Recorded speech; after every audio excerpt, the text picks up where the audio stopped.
Revivre et repenser le patrimoine minier de l'ère coloniale dans la région de Gafsa.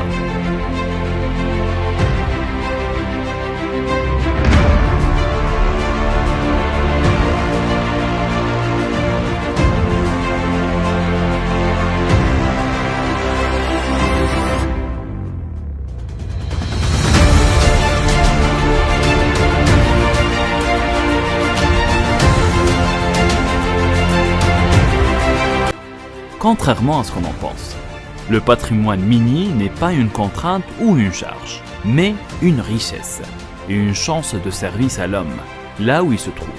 Il contribue à faire rayonner un territoire, une région et même un pays. Selon la définition des spécialistes très proche de celle adoptée à la 17e session de la Conférence générale de l'UNESCO, tenue à Paris le 16 novembre 1972, il est l'héritage matériel et immatériel généré par les activités minières et auxquelles des valeurs patrimoniales sont attribuées par les sociétés qui en sont responsables. En 2010, quand la France avait officiellement déposé la candidature d'inscrire le bassin minier du Nord-Pas-de-Calais au patrimoine mondial par l'UNESCO, l'ancien ministre de l'époque et l'ami de la Tunisie, Frédéric Mitterrand, a souligné le caractère exceptionnel par son sujet et son ampleur qui en outre est porté avec passion et émotion avec toute une région. Ayant appris l'inscription officielle de ce bassin par l'UNESCO, le dimanche 1er juillet 2012, Madame Flippette, ministre de la Culture, dans un communiqué a révélé, avec cette inscription, le Comité de patrimoine mondial reconnaît la valeur universelle et exceptionnelle de ce paysage, tout à la fois culturel, industriel et social, qui rend hommage au monde disparu de la mine. Le maire de Lille, Martine Aubry, a évoqué une formidable nouvelle pour le bassin minier, pour le Pas-de-Calais et pour notre région tout entière. De l'autre rive de la Méditerranée depuis la découverte du phosphate en Tunisie, à l'aube de l'ère coloniale, dans la région de Gafsa, au sud-ouest de la Régence, en 1885, par le vétérinaire militaire français Philippe Thomas, une histoire avait débuté avec ce minerai et qui se poursuit jusqu'à présent. En effet, après une enquête scientifique sur la qualité et l'extension du minerai, que l'exploitation a commencé en 1895, la compagnie de phosphate de chemin de fer de Sfax-Gafsa a été fondée en 1897. Quant à sa transformation de phosphate en engrais, elle n'a débuté qu'en 1947. Quelques années plus tard, le bassin du Gafsa devient la première région de production de phosphate en Afrique du Nord et un des plus grands foyers productifs en la matière dans tout l'empire colonial français. Et c'est jusqu'à 1958, année de nationalisation de la compagnie Sfax-Gafsa et la naissance de la compagnie de phosphate de Gafsa, CPG. Malheureusement, le patrimoine industriel et culturel issu de cette exploitation est la transformation de ce minerai qui englobe des éléments matériels, sites miniers, bâtiments, objets à l'usage des acteurs de l'économie minière, ensembles paysagers et des éléments immatériels, pratiques sociales et culturelles générées par les anciennes sociétés minières, modes de vie, acculturation entre Européens et Maghrébins, Tunisiens, Algériens, Marocains et Tripolitains, se trouvent depuis des décennies et pour maintes raisons, délaissés pour ne pas dire saccagés et par conséquent méconnus par la plupart des Tunisiens et des touristes de passage dans la région vers l'oasis de Djerid. Une littérature abondante se basant sur des journaux privés, des rapports officiels, la presse de l'époque, des courtes vidéos rares datant des années 1920, etc. Et avec l'aide des récents logiciels de médias, Photo Movie Theater, Photo Mirage, Aurora 3D, animation, etc. et une réalité augmentée, nous envisageons faire revivre les générations d'aujourd'hui, le monde minier, du bon vieux temps du sud-ouest tunisien comme s'ils l'ont vécu. Notre papier est sous forme d'un documentaire audiovisuel de 20 minutes environ, qui raconte l'histoire du phosphate et les aspects du patrimoine naturel et culturel qui sont issus. À partir des rares documents iconographiques, journaux, rapports officiels, photos et outils audiovisuels disponibles, constitue la matière première du documentaire. Notre objectif primordial est tout d'abord amener les spectateurs à revivre le passé de la région de Gafsa, notamment le principal secteur de la vie économique et son impact sur la société locale, durant près de 77 ans de présence française dans la région de 1885 à 1958, dans tous ses états. Ensuite, nous envisageons faire un état des lieux du patrimoine minier et industriel de la région. Enfin, nous songeons sensibiliser la société civile locale et surtout inciter les autorités tunisiennes à l'échelle régionale et centrale ainsi que les politiciens à s'intéresser davantage à ce patrimoine. Créer un écomusée, un musée d'histoire des mines à Metlaoui, l'ex-Philippe Thomas, dont la visite virtuelle guidée sera accessible à distance et le classer officiellement dans le circuit touristique en vue de promouvoir l'économie et la qualité de vie de la société locale, notamment les jeunes diplômés qui sont depuis 2008 dans une situation de détresse totale. L'histoire du phosphate dans la région de Gafsa et la genèse des villes minières. La découverte du phosphate le 12 mai 1881 était signé le traité du Bardo consacrant l'instauration de protectorat français sur la Tunisie. Sans attendre, la signature de convention de la Marsa du 8 juin 1883, l'administration française met sur pied une mission d'exploration scientifique en Tunisie.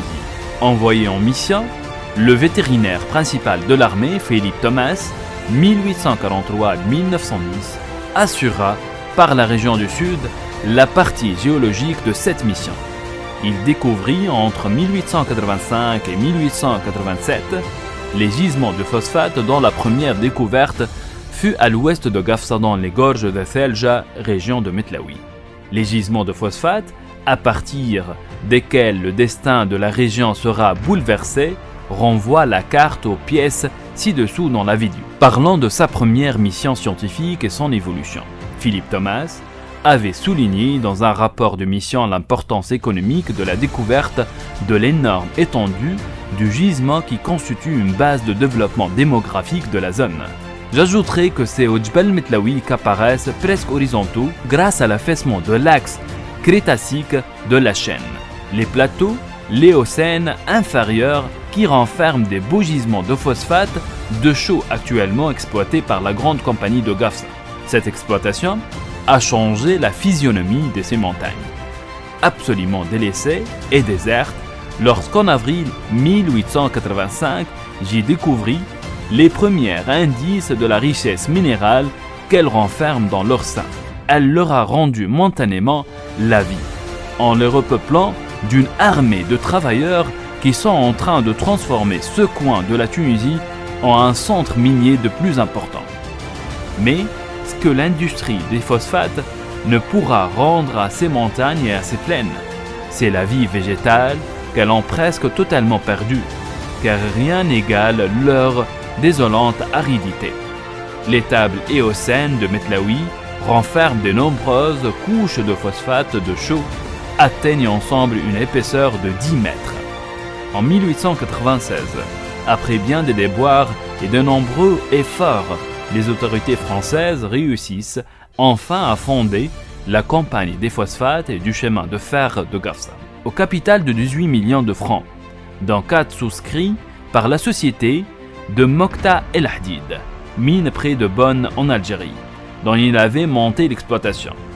L'ensemble des gisements fut concédé par décret du gouvernement bilical à Maurice de Robert, représentant la dite compagnie dont le siège social était 660 rue de la Victoire à Paris 9.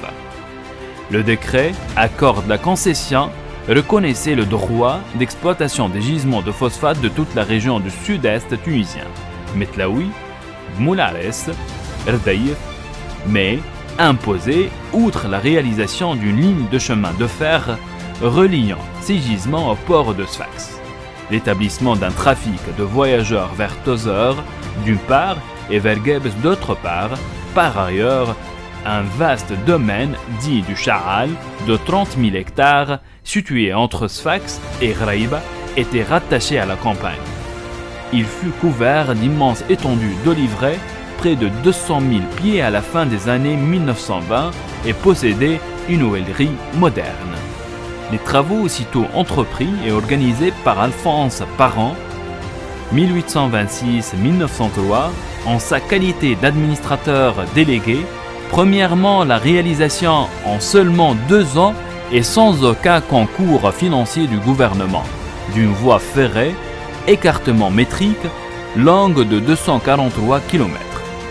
L'arrivée à Gafsa de la première locomotive en provenance de Sfax, le dimanche 18 septembre 1898, à 16h, y donna lieu à diverses manifestations festives, fantasia, banquets, feux d'artifice et grands bals publics.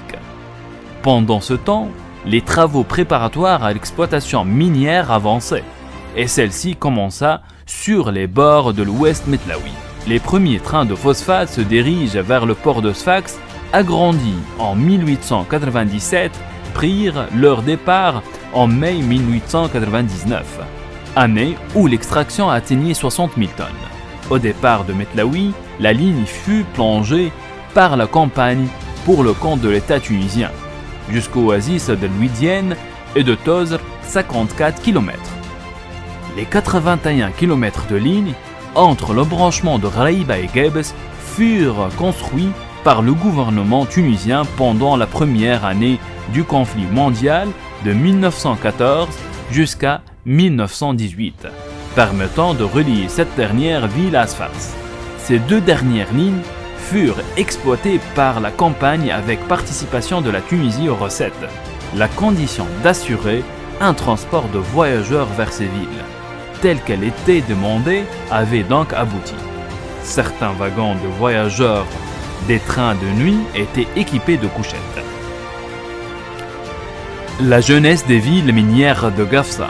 La jeunesse des villes minières s'est réalisée en 3 phases. La première phase, classée comme la plus décisive, correspond à l'âge d'or du phosphate tunisien. C'est la période des investissements massifs, de l'installation des infrastructures minières en 1898, qui se prolonge jusqu'aux années 1930. À cet égard, le géographe français spécialiste de la Tunisie, Pierre Signol, l'a décrit ainsi.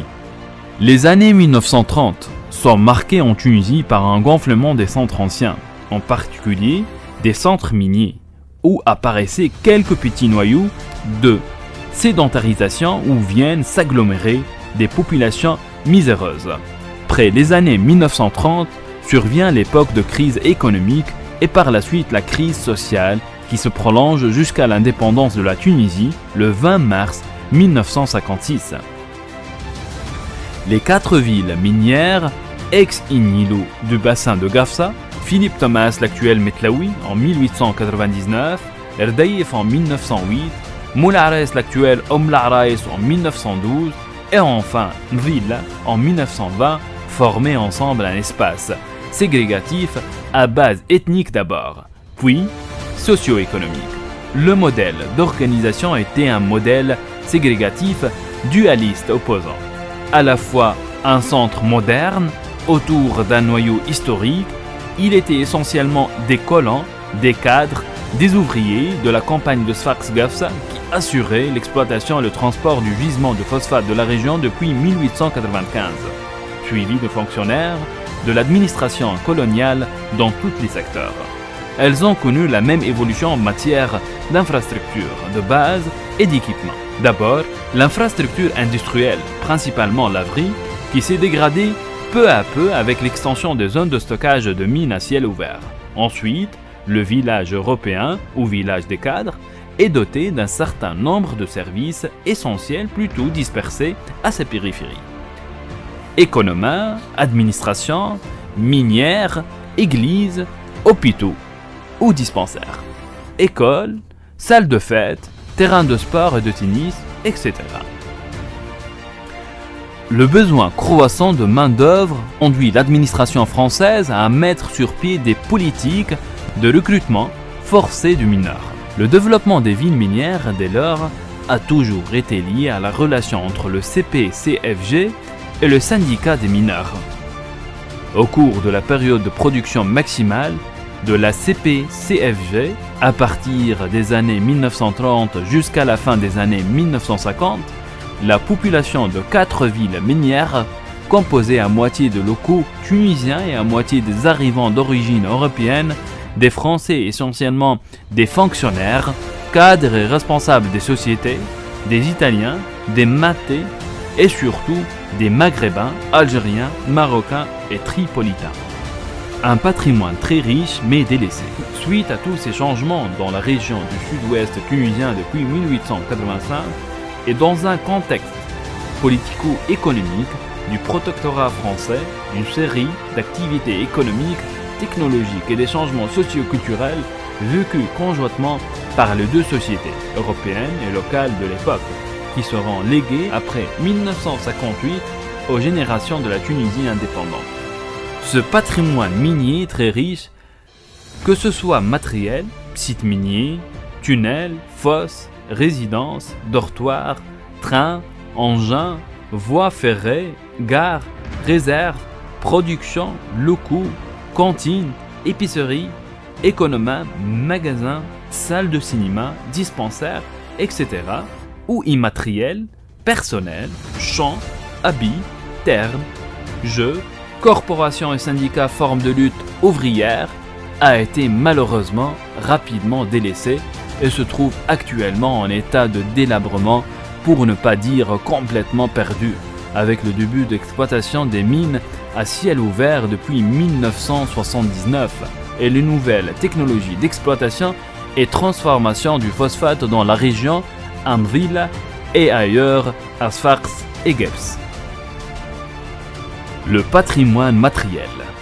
Il comporte des composantes très variées. L'architecture, elle se compose essentiellement d'édifices civils publics et privés. Maisons, palais, hôtels de ville, hôpitaux et dispensaires. Le dispensaire de Philippe Thomas, bâti en 1902, est livré aux autorités tunisiennes en 1960. Écoles, collèges, etc. Des édifices religieux, chapelles, églises, synagogues, etc.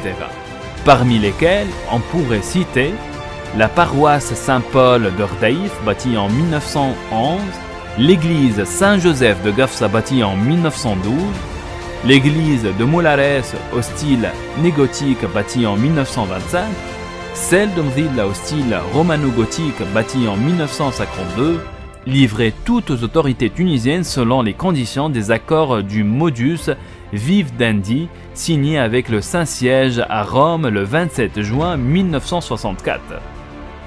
L'architecture et l'urbanisme ont constitué des éléments incontournables dans la stratégie coloniale française. Pour concrétiser sa conception, le cachet urbanistique européen, les décideurs du régime du protectorat français en Tunisie ont depuis 1881 fait appel à des jeunes architectes urbanistes dont Christian Attard et Gérard Baquet à Sfax et Michel Cosmin à Gafsa étaient les plus célèbres. C'est sur un terrain vierge que ces fameux architectes ont exprimé leur talent d'une façon éclatante. Les nouvelles villes de l'époque coloniale, entre autres les villes du bassin minier de Gafsa, ont été de ce fait un terrain privilégié pour l'expérimentation des nouvelles techniques urbanistiques et architecturales, qui ont constitué une école à l'époque, comme c'est le cas d'Alger ou de Casa ou Rabat au temps de Marshal Pétain. Cette architecture se caractérise par un style typique. En effet, le début du siècle était marqué par le style art déco et par l'art arabo-mauresque, qui restait non décliné malgré l'apparition du style international à partir des années 30. Les sites miniers formaient, durant toute l'époque coloniale jusqu'à 1979, des mines à tunnels, des ateliers, des usines, des gares, des voies ferrées, des tunnels, des ponts, des châteaux d'eau, des sioles à charbon, des sioles à céréales, des usines de traitement, des halles à charpente métallique, des poudrières, des fermes agricoles, minoteries, etc. Le patrimoine immatériel. La culturation est, selon Charles de Goster, l'interpénétration culturelle de deux sociétés nettement distinctes suite à leur rencontre.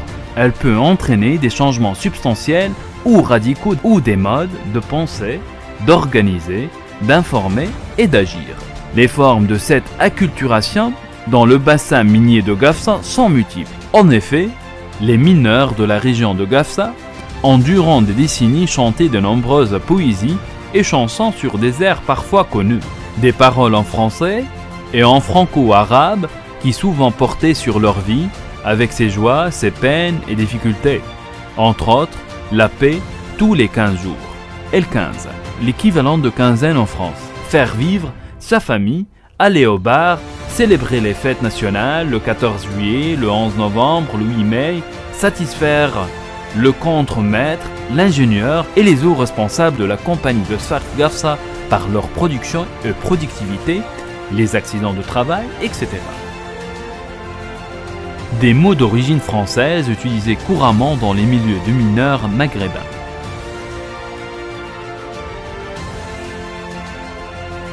En batterie, le terme en langue française, lampe électrique. Ancienne, ancienne, ancien, ancienne, ancien. Sigurta, sigurta, sécurité. Amba, amba, vers. Anava, anava, en avant. Hangar, la gare. Absent, absent.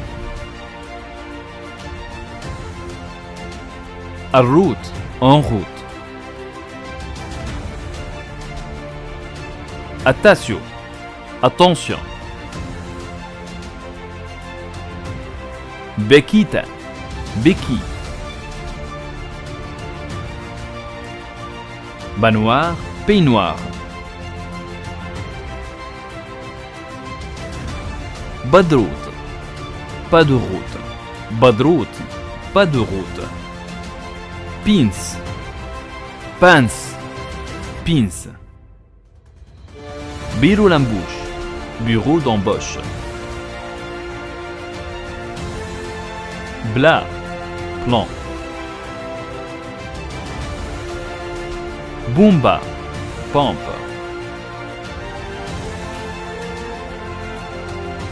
Poussière, poussière. Basta, basta, italienne. Corfi, corvée. Cassaroune, cassaroune, casserole. Charbon, charbon, charbon, charbon. Chemin de fer, chemin de fer, chemin de fer. Chemine, chemine, cheminée. Compagnie, compagnie. Fugira, figure. Divin, du vin, divin, du vin. Vista, veste. Faccia, faccia en italien, façade en français. Village, village, village, village. Casca, casque. Casca en français, casque. Gamille, en français, gamelle. Gauri, en français, guerrier. Sauvage, en français, sauvage. Spisa, en français, dépense. En italien, spesa. Sango, sango. Sango. En français, sango. Sangueria. Sans guérison, se dit d'une canicule de laquelle on ne peut guérir. Sangi, en français, changer. Spéceria, en français, pharmacie. Transfort. Transfort. En français, transformateur. Yatash. En français, à la tâche. Zoufriya. En français, les ouvriers. En arabe, Zoufriya. Silgen. En français, Sénégal. La troupe des soldats sénégalais. Depuis l'indépendance du pays en 1956 et la nationalisation du phosphate en 1958, puis des terres agricoles le 12 mai 1964 et le départ massif des colons et des sociétés européennes installées dans la région de Gafsa, le patrimoine européen hérite de l'ère coloniale et pour maintes raisons a été marginalisé, délaissé et parfois détruit. On y assiste même à des tentatives de démolition qui ont caractérisé les décennies 60 et 70. Cependant, à partir des années 1980-1990 du siècle dernier, on y assiste à un discours officiel et de la société civile de conservation et de protection du patrimoine de l'époque coloniale. Devenu aujourd'hui, comme c'est le cas à Oujda au Maroc, une partie de notre patrimoine urbain moderne et indissociable de notre culture du XXe et XXIe siècle qu'il faut jalousement préserver. Après ce constat de la question et l'état déplorable de patrimoine minier et industriel, surtout matériel, on pourrait se demander comment peut-on valoriser ce patrimoine hérité de l'ère coloniale et le mettre au service de développement durable de la région. Les formes de valorisation du patrimoine minier de la région de Gafsa. Pour mettre en valeur le patrimoine minier et du bassin Gafsa, on pourrait faire recours aux mesures suivantes. L'identification du patrimoine architectural et urbain de la région pour l'élaboration d'un outil de gestion, édifices, ensemble de sites, etc. La réalisation d'un recensement général détaillé du patrimoine matériel européen encore existant. Mettre l'accent sur l'architecture européenne et les expansions culturelles de l'époque coloniale. Valoriser la profession minière à travers une mise en exergue de son rôle passé, actuel et futur dans le patrimoine identitaire de la région de Gafsa. Couper avec ce que l'historien François Hartog appelle le présentisme en parlant de notre régime actuel d'historicité. Cela ne peut se faire qu'avec la reconstitution des anciennes maquettes ou des lieux de mémoire du territoire minier de Gafsa. Les sites, les lieux d'accidents mortels survenus dans les mines, les voies ferrées, les laveries, les engins d'extraction, de transport et de traitement de phosphate. Les numériser, les exposer au public et les valoriser. Donner le but de préserver la mémoire collective, tant à l'échelle locale que nationale. La sensibilisation de populations locales sur l'importance de conserver cet héritage, et ce en introduisant dans les programmes officiels d'histoire-géographie, d'éducation physique et de civilisation dans les écoles, collèges et lycées de la région, des leçons avec support pédagogique, cartes, textes et photos ou des séances de débat entre élèves et enseignants sur le patrimoine industriel et minier passé, présent et à venir. Appeler les autorités locales et restaurer certains bâtiments de l'époque coloniale en les valorisant sous forme de musées, bibliothèques, salles de cinéma, centres culturels, hôtels et de bâtiments publics, etc. Développer l'industrie culturelle créative qui renvoie à une dimension commerciale de la culture, mise en place d'ateliers de fabrication de tuiles rouges, des carreaux de sol, de cheminées, de toits, qui pourrait être un moyen de lutte contre la pauvreté dans des villes du sud-ouest où le taux de chômage des jeunes est très élevé.